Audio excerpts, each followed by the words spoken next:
আসসালামু আলাইকুম রাহমাতুল্লাহি ওয়া বারাকাতুহু। সুপ্রিয় সম্মানিত দর্শক ও শ্রোতা, আশা করি মহান রব্বুল আলামিনের দয়ায় আপনারা সকলেই ভালো আছেন। সুপ্রিয় সম্মানিত দর্শক ও শ্রোতা, আজকে হযরত বিলাল হাবশী রাদিয়াল্লাহু তাআলা আনহু থেকে একটি ঘটনা বর্ণনা করব। ঘটনার শিরোনাম হচ্ছে আমার চোখে তারা।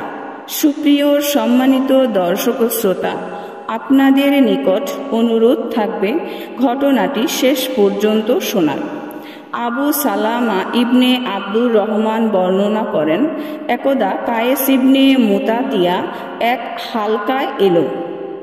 সে হালকায় হযরত সালমান ফার্সি, হযরত সুহাইব ও হযরত বিলাল রাদিয়াল্লাহু তাআলা আনহু উপস্থিত ছিলেন।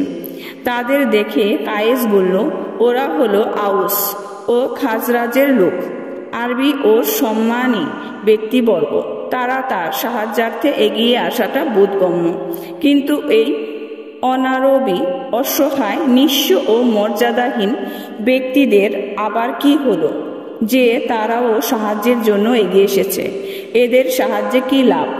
হযরত মুআজ রাদিয়াল্লাহু তাআলা আনহু তৎক্ষণাৎ দাঁড়িয়ে কায়েসের কলার ধরে টেনে নবীজি সাল্লাল্লাহু আলাইহি ওয়াসাল্লামের খেদমতে নিয়ে এলেন এবং তার মন্তব্য শোনালেন।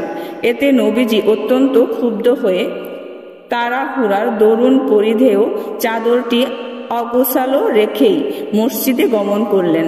এরপর মানুষ জামায়াত হওয়ার জন্য ঘোষণা দেওয়ার লোক প্রেরণ করলেন।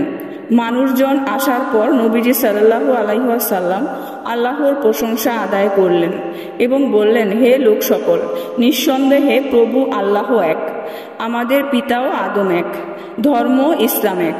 তোমরা মন দিয়ে শোনো, এই আরব্য জাতীয়তা তোমাদের পিতা কিংবা মাতা কোনোটি নয়। এটা তো নিছক একটি ভাষা, তাই যে কেউ আরবি ভাষায় কথা বলবে সেই আরবি বলে গণ্য হবে। কায়েসের কলার ধরা অবস্থায় হযরত মুআজ রাদিয়াল্লাহু তাআলা আনহু বললেন, হে আল্লাহর রাসূল, এই মুনাফিকের ব্যাপারে আপনার কি নির্দেশ? নবীজি সাল্লাল্লাহু আলাইহি ওয়াসাল্লাম বললেন, তাকে ছেড়ে দাও, সে জাহান্নামী। সুতরাং নবীজি সাল্লাল্লাহু আলাইহি ওয়াসাল্লামের ওফাতের কয়েক বছর পর কায়েস মুরতাদ হয়ে যায় এবং এই অবস্থায় তার মৃত্যু হয়। সুপ্রিয় সম্মানিত দর্শক ও শ্রোতা, আজকের ঘটনাটি এই পর্যন্তই। ঘটনাটি যদি ভালো লেগে থাকে অবশ্যই চ্যানেলটি সাবস্ক্রাইব করবেন, লাইক করবেন, কমেন্ট করবেন এবং বেশি বেশি শেয়ার করে দেবেন। সবাই ভালো থাকবেন। আল্লাহ হাফেজ।